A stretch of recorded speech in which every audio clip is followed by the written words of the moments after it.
ਉਹਦੀ ਗੱਡੀ ਦੇ ਬੰਪਰਾਂ ਉੱਤੇ ਉਹਨਾਂ ਅਨਾਰ ਧਰੇ ਨਾ, ਅਨਾਰ ਧਾਰ ਕੇ ਉਹਨਾਂ ਜਨਾਬ ਉਹ ਚਲਾਏ ਨਾ ਉੱਤਾ ਗੱਡੀ ਉੱਤਾ ਧਾਰ ਕੇ ਹਾਂ ਵੀ ਬਿਜਲੀ ਵਾਲੇ ਅਨਾਰ ਕਰੰਟ ਵਾਲੇ ਤੇ ਕਮ 50 ਇੱਕ ਬੰਦਾ ਉਹਦਾ ਸਕਿਉਰਟੀ ਗਾਰਡ ਕਰ ਮੈਨ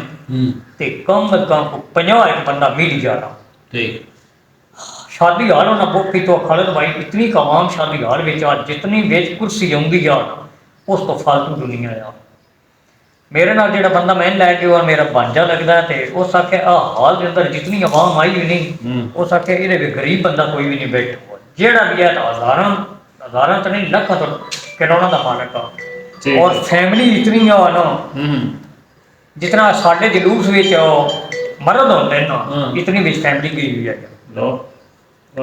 खाने का निज़ाम उन्ना ही कितो आ खान तो लगता नहीं पर ना वो थल्ला बना रहे चांस आ दिता होना जरूर आ लेकिन साढ़े तक पहुँचा नहीं। असा